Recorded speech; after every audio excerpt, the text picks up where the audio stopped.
Well, good morning, everybody. Welcome to our May meeting of full council. It's lovely to see you all here. It's going to be a reasonably shortish sort of a day. But before we kick off, could I invite Dale Marie to open us with a karakia? Tēnā koe te mira, kia ora I te whare nei, kia hora te marino, kia whakapapa pauna mu te moana, hei huarahi mā tātou I te rangi nei, aroha atu, aroha mai, tātou, ia tātou, katoa, hui e, tai ki e, nā tātou. Kia ora, thank you, Dale Marie. Listen, just a few opening comments from me before we start. I really want to acknowledge the passing of two notable Waipa community stalwarts / residents. Obviously, during our strategic planning and policy meeting the other day, we acknowledged the passing of Alan Empson. But today we're going to acknowledge the passing of Rob Feist and James Parlane. Both gentlemen have left indelible marks on our district for various ways and for various reasons. And I acknowledge that Rob's funeral is this afternoon, and many of you will be attending, and I understand Deputy Mayor Liz is reading a eulogy on behalf of the family. So look, both towns will sorely miss both characters, of that I'm quite certain, and also acknowledge that obviously James spoke and submitted to us in his typically flamboyant sort of style last Monday, and it will certainly be one that will be etched in all of our memories for that, I'm sure. So look, before I move on with any further comments, could we just sort of bow our heads in a moment's silence and reflection for both gentlemen?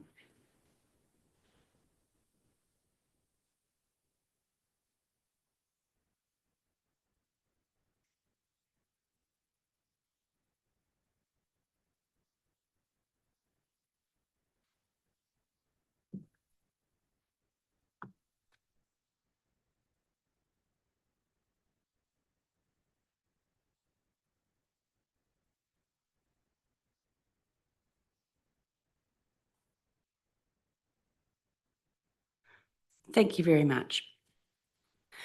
So let me just move on then to a lot more positive note. This month, obviously, we've made formal announcement of the appointment of our new Chief Executive, Steph O'Sullivan. And look, the announcement was met with extreme positivity across the board, which I'm delighted about, not only within our district, but certainly across the country, which is really exciting. Noting also there's a formal appointment item in our agenda today. I want to take this opportunity to formally thank the panel members who were on the CE recruitment panel, and I want to acknowledge the time and commitment that they put in terms of this process. It wasn't a small commitment. We undertook several layers of interviews and reams and reams of CVs to read and analysis of said applicants. So look, I really just want to acknowledge the extra mile that those members put in terms of that piece of work, and it's a great job, and I'm really delighted with the outcome. Also, just want to acknowledge our enhanced annual plan hearings last week, and thank you staff and elected members for all your commitment in terms of preparation for and completion of the hearings and deliberations. It was a wonderful thing. Unfortunately, I wasn't here on the second day of illness, but streamed in from my bed for the deliberations. And I want to acknowledge all the submitters who actually took their time to come and talk to us and share with us their thinking. One small administrative matter before we move into the substantive agenda, and that is that from June onwards, our committee and council meetings are going to kick off at 10 minutes past 9, so as to enable public to actually enter the building. I have to sort of fit that in with the formal opening, if you like, of the doors around customer service requirements and what have you. So we decided a good solution was to set our meeting kick-off time back by 10 minutes to enable people to attend should they so wish. So that's from June onwards. So without further ado then, let's move on to the agenda. First item, substantive item, obviously is apologies. I'm not aware of there being any on account of us all being here, which is wonderful. Any disclosures, therefore, of any members' interests? Not aware of there being any, and everybody's looking blankly back at me, which is a good thing on this occasion. No late items also, I believe, which is also good. Confirmation of the order of meeting. Now, there is a wee change to this. The recommendation isn't as it appears. Having looked at the agenda, I felt it was appropriate that the appointment of the appointment of the confirmation of the appointment, rather, of the Chief Executive document agenda, item appear actually in the open rather than in the public excluded environment. So the recommendation now is that Council confirms the order of the meeting subject to item 16, confirmation of appointment of Chief Executive, being moved to item 12 into the open session and prior to the resolution to exclude the public. You're comfortable with that, Claire? Thank you, Claire. And Philip will second that for me. I'll put the motion. All those in favour say aye. Against? Carried. Lovely. That's that one down.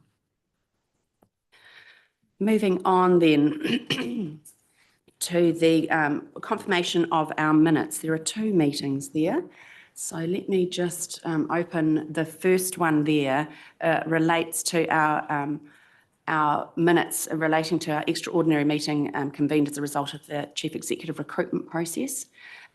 You'll see there they are appearing in our tab in our diligent. I'm comfortable with the way that those are drafted. I've got a note here, make sure Mike P doesn't move or second because he wasn't there. So I'm happy to move those from the chair because I believe that's true and correct. And Dale Marie will second those. I'll put the motion. All those in favour say aye. Against? Carried. Great. Moving on then to tab 7, which is the confirmation of the minutes from our 30 April meeting. Now, there is a slight change to this one. After these were circulated, Councillor Clare came back with a couple of suggestions for changes. So the recommendation, as it appears in the agenda, needs to have a little bit of an addition to it. So it should read that the open minutes of the Waipa District Council meeting held on the 30th of April 2024, having been circulated, being taken as read and confirmed as true and correct record of that meeting, subject to the correction of minor typographical errors, which have been relayed to Covenants. Okay, Claire, you're going to move that for me. Do I have somebody second it? Andrew will second that. I'll put the motion. All of those in favour say aye. Against? Carried. Wonderful. Moving on then to our tab 8, which is an item relating to documents signed under council seal. And as is usual, I will pass over to you, Gary. Thank you, Worship. So there's just a warrant for an animal control officer and a declaration which I'm required to sign, making plan change 17 for the Hautapu Industrial Zone operative. Thank you, Gary. Any discussion in respect of that matter? Liz will move and Marcus will second. I'll put the motion then. All those in favour say aye. Against? Carried. Thank you. So our next item then appears on tab 9 of our agenda. Sorry, my computer is so slow. It relates to council committee appointments. Joe, this is one of yours. Good morning. Nice to see you. Yeah, good morning. This report, the purpose of this is just to receive some recent committee appointments that have been made by the Mayor. There has been 2 committees where there have been changes to. The Maungatautari Reserve Committee, where at the time that the committee was set up, we didn't have specific names of many of the representatives, so that has all come to fruition now. And just with the Prongia Ward Committee, we have a replacement for Hopai Puki, and we've also replaced Te Pā, who wished to replace their representative. They had a new one there. Any questions? Thanks, Joe. Pretty straightforward. Okay, Lou will move. Bruce will second. I'll put the motion. All those in favour say aye. Against? Carried. Short and sweet. Thank you, Joe. Thank you. Right, moving on then to one of our 2 significantly substantive items. This one relates to Roach Street. Let me just, this computer is so slow. I don't know if it's a computer or me, to be fair. 135 Roach Street, seismic strengthening matter. Good morning, Dustin. Nice to see you. The floor is yours. And thank you, Your Worship and councillors. So we'll take the report as read, noting that the report is a follow-on from a really engaging workshop that we held 2 weeks ago, and I thank you all for your input in that process. Just a bit of a reminder, firstly, in terms of where we are in the process. So the project is included in the 2024-25 Enhanced Annual Plan. The project is at concept design phase, and we've had 2 strengthening schemes that have been developed through that process. And once we get the go-ahead, hopefully today, with a recommended seismic upgrade option, we will then proceed with a detailed design and scoping, where we will get a further understanding in terms of what the total quantum is for the build. So just jumping forward into the recommendations. Firstly, recommendation D is we are recommending that the 50% NBS option is the preferred strengthening scheme. It is deemed as the optimum cost versus benefit design. We had some good discussions in the workshop about an 8-story building in Wellington, as opposed to this building, which is single story and set back from the road. So it's deemed an appropriate risk for a building of this type. It meets council's legal requirements. It's significantly less intrusive than the 67% option, which means we don't have to redo a lot of the existing fit out of the building. It's less complex, so there's less chances of delay through or variations through the construction phase. It's also over $600,000 cheaper, with a 3-month shorter construction period. And it also provides improved roof drainage options. So it takes the drainage of the building to the outside of the building, which limits risk of water ingress, particularly into the museum with important taonga. Then moving on to to recommendation E, there is a small chance that we'll still be able to get this project completed so as to move out of Rickard Road by the 9th of July 2025. So we would like the delegated authority assigned to the chief executive and the deputy chief executive, so that we can keep this project moving as quickly as possible. Thank you. Thanks, Dustin. Claire. Yeah, thanks, Dustin, and appreciate that extra information that you provided. Yeah, so I'm just wanting to get some comfort from you, really, that even though, as you said, that New Zealand Society of Engineers, they recommend going to 100%, but we're still meeting our legal requirements by, looking at a lesser percentage of the new building standard. And even though it's less than the usual 67%, which is that target, yeah, you're still comfortable that council won't be setting ourselves up, for criticism for taking that, what looks like a really cheap and, a cheaper option, but also still, meeting a lot of those, I suppose, criteria that we're wanting to cover off. Yeah.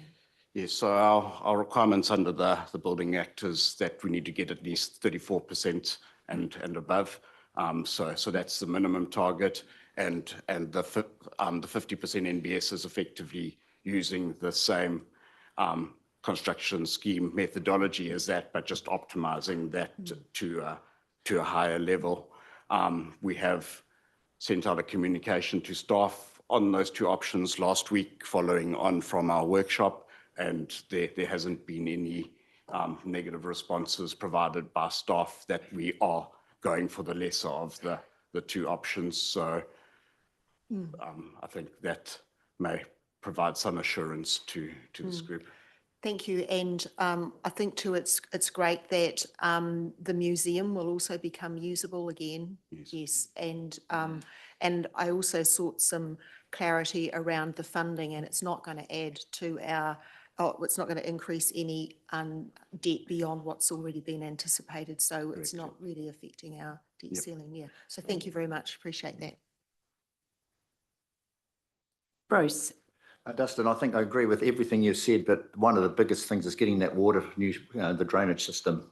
I think that'll be a future-proof that building for a long, long time. Yeah, particularly with the changing climate, it definitely makes sense to take the water to the outside of that building with higher rainfall events that are being anticipated. Without a doubt. Lou? Thank you, Dustin. It's a great report, and I think that we've all got to consider the fact that the extended life of that building has been, it's had some period of time, and it is not a new building. So the 100% is actually for a new building, not an existing building. And I think the 50% will make a very, very less intrusive, option for the 67% that we're talking. So we were having to strip a lot of the interior for that 67%, which would actually prolong that process quite some bit. Correct. So I'm very, very much in favour of the current option. Thanks, Lou. Dale-Marie? Morena, Dustin. And just checking, that would be in line with what maybe other refits have done which take care of the Taonga well. I'm just thinking with some of that stuff, one of them in there that's dated to the 1200s, and anything else that's really delicate, this would be in line with looking after them well. Yes, I think it provides the balance of risk across the various options. So it's addressing seismic risk and it's addressing waterproofing risks. So I think for the Museum Taonga, it provides probably a better solution than what the 67% is, because it's addressing the waterproofing issues. Awesome. Thank you. Thanks for that clarification. Any other questions for Dustin? Comments in respect of this matter? You're happy to move, obviously the recommendation sits there on page 28, and obviously the decision we make there is to aim for 50% NBS. So I have Lou moving that for me, and Philip is going to second that for me. So I'll put the motion. All those in favour say aye. Against? Carried. Fantastic. Great work. Thank you, Dustin.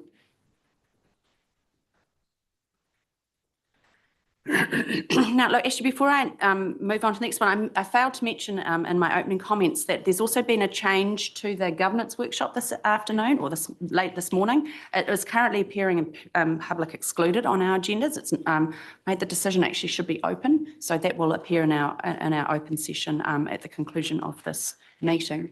So I failed to mention that earlier. So next item on our agenda then is making private plan change 20, the Airport Northern Precinct Extension Operative. Good morning, Wendy. Lovely to see you. Morena, you have myself, not Peter, this morning. Hopefully this will be as short and sharp as some of the other items you have on your agenda this morning. So this is plan change 20 becoming operative. So the plan change was appealed by New Zealand Forest and Bird, and that has completed the process. Got some good outcomes for bats, is what kind of came to that. And then obviously the dates we have in front are that we'll go through the full process and become operative on the 28th of June, which is slightly longer than the strict deadlines that we had, so the timeframe guidelines that we have, and that was at the request of the applicant. So if anyone has any questions. Fantastic. Obviously, this is just a procedural decision. Liz. Yeah. Hey, look, I think this is a pretty great day for the Hamilton Airport. It's a huge kind of. Okay. Waikato Regional Airport. Yeah. Okay.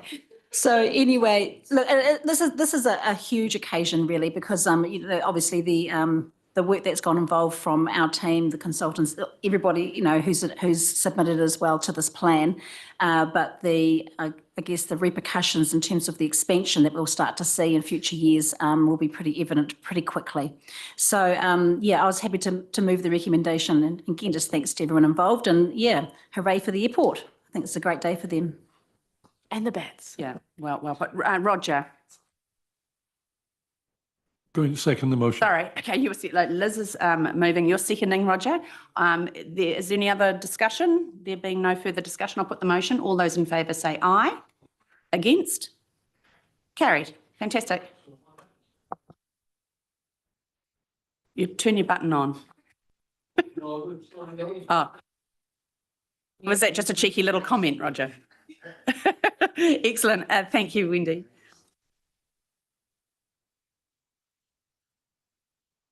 Moving on now to our item that I've moved out of public excluded environment, which is the confirmation of the appointment of Chief Executive. That item appears on page 227 of my agenda. And it is my item, so let me just get my little machine going. So there, it appears there in our documents. I presume everybody has it. You're all across this one. This is sort of a procedural matter in terms of the fact, I'm bearing in mind that it's been publicly advised that Steph has taken up our offer, but you'll recall on our meeting on the 24th of April, our resolution was to offer Steph O'Sullivan the role of Chief Executive. Obviously, the subsequent negotiations had to take place so that technically the recommendation couldn't be appointing her at that point. So this is just closing that loop, so to speak, and making sure we have the appropriate recommendations confirming her actual appointment as opposed to moving beyond that offer. So that recommendation appears then on page 227 and 228, obviously noting those delegations to negotiate and execute the documentation, which has all been taken care of, and it further approves the release of this report. Now, that's not going to be required now, so I would suggest the amendment to this recommendation should be elimination of paragraph D, such as A, B, and C. So as it's my report, probably not appropriate, I move it. Marcus, you will move that. Can I have somebody who's prepared to second? Claire will second that. So I will put the motion. All those in favour say aye. Against? Carried. Excellent. Well done, everybody. Team effort. Right. The next item is a resolution to exclude the public. Now, again, slight change here because the resolution to exclude the public had a number of grounds, one of which was the referring to the items to which it was subject, which included the confirmation of the appointment of Chief Executive item, which we have just dealt with. So it is no longer appearing in that table, which relates to the general subject of each matter to be considered. So the recommendation just is to have that portion there removed. I'm comfortable with moving that resolution to exclude the public. Do I have a seconder? Marcus is going to second that for me. I'll put the motion.